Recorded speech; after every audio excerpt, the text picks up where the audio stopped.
Morning all, it's Nick's, my flatbed life. The last 2 days, I want to tell you a story.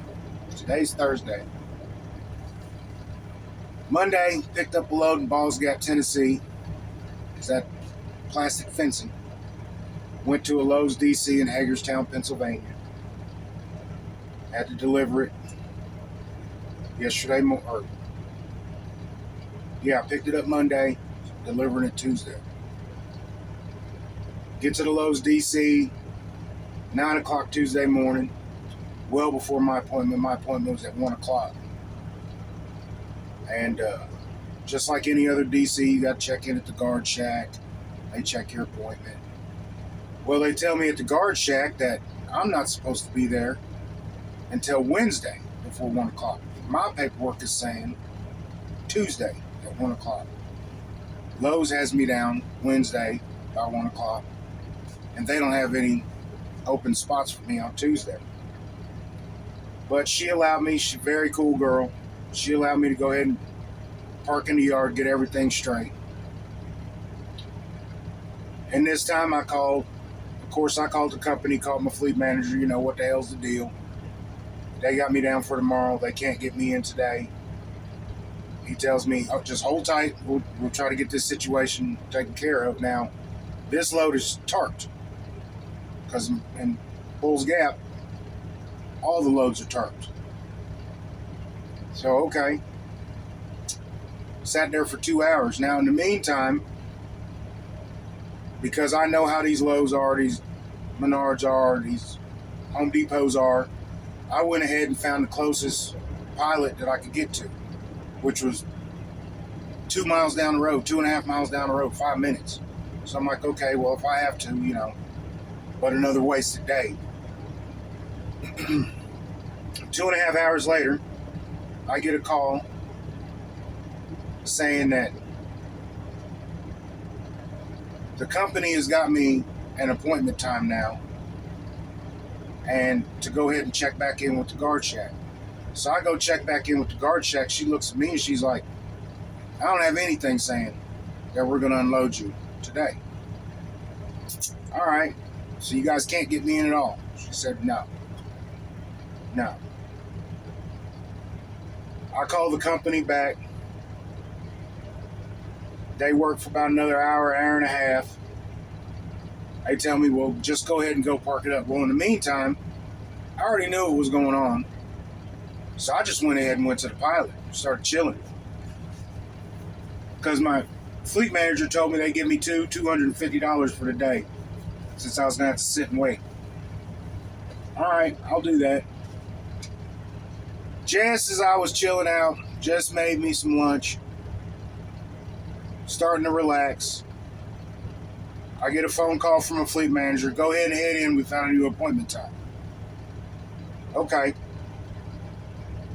So I get dressed again, hurry up and eat my lunch, choke my lunch down, head back over there.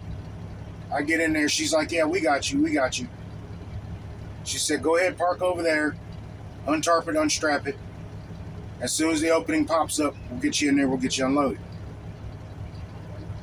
Cool. So I got help from another TMC driver. He's dedicated out of there.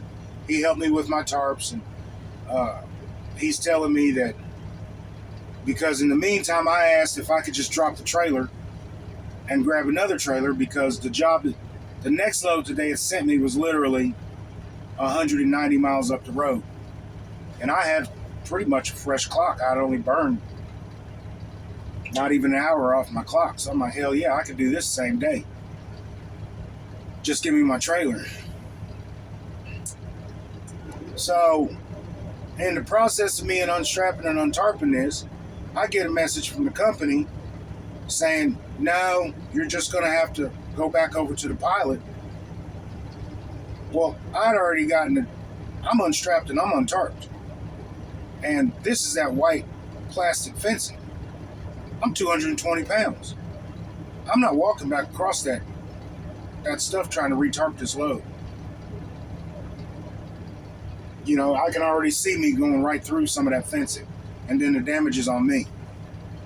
And I don't exactly know how the company works that, whether how much I would have to pay, or I know I would end up having to come out of pocket for something. So, now it's about noon, 1 o'clock, and I'm, what the hell's going on? I go back to the guard shack, and they tell me, no, we got you down for 1:30, bro. We're going to unload you. Well, I'm frustrated now. All right, cool. Because he told me, he said, you can risk it, retarping it. We'll get one of the forklift drivers over there to put your tarps back up there. He said, you can risk it if you want to, but I wouldn't recommend it. And I was not going to do that. There's nowhere for me to put my harness on and tie off for protection. And then, like I said, this stuff is plastic, man. I'm 220 pounds. I go through one piece, I'm going through multiple pieces. I'm not taking that chance. Well, they go ahead and unload me at 1:30. I don't even send in my empty. I just head back down to the pilot. I let the guard shack know I'll be here at 7 o'clock in the morning to grab my other trailer. Cool. I get back there. I get my truck ready and trailer ready so I can go and grab another trailer. So I pull everything off of it, the dunnage, my 2 steel tarps I got in there, the other stuff I have in that side box. I get the truck ready to go, send in my empty, and I immediately get a call back from my fleet manager. Do you have an empty trailer? Well, yeah, I have an empty trailer, the one I'm sitting here with. But I had to red tag it because the running light was out on. I had one running light out on the driver's side. Well, this is safety week.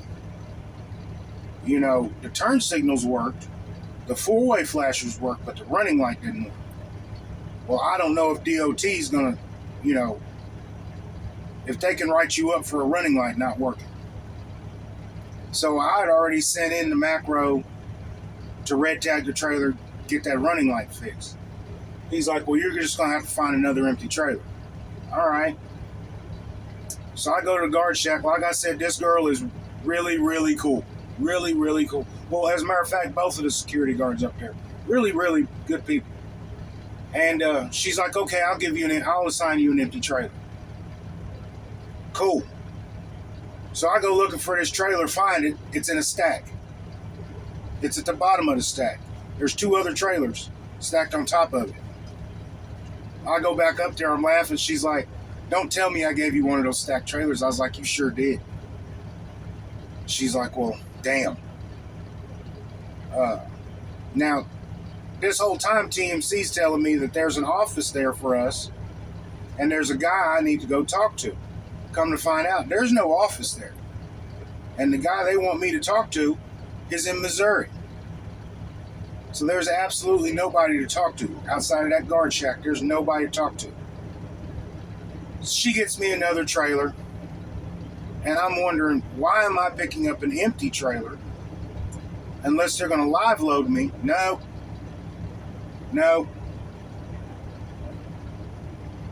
They send me to Baltimore to pick up these shingles, which flatbed drivers know right now, shingles don't pay anything.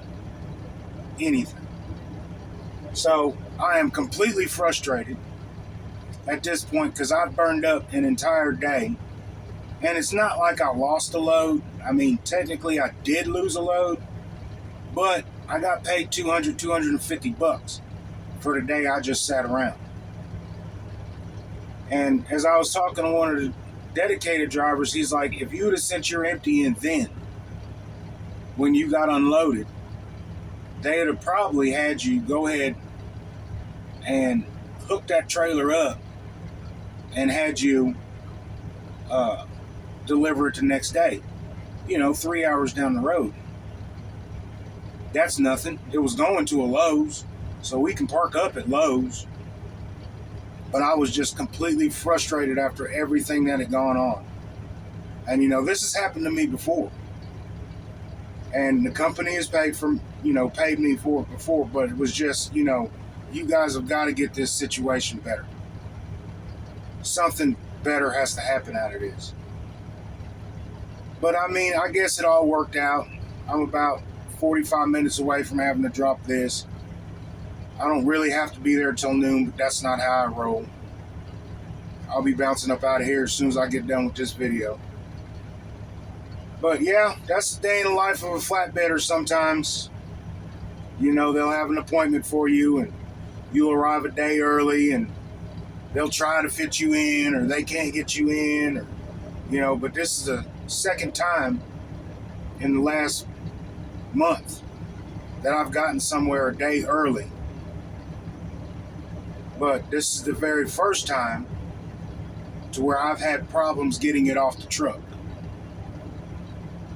Now, if it would have been 20 years ago, I'd have gladly jumped on top of this damn truck and re-secured it and gone about my business.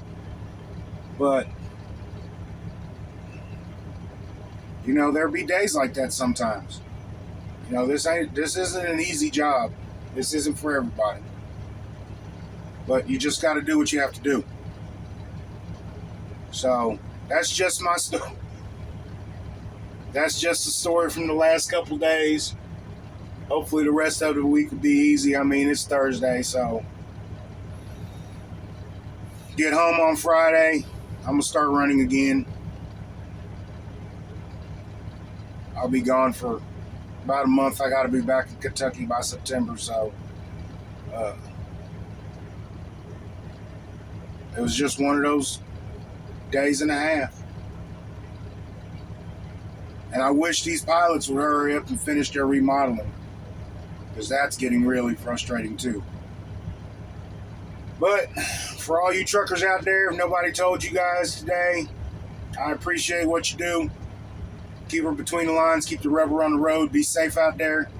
For everybody else, this is Nick, Nick's Flatbed Life. Y'all have a good day.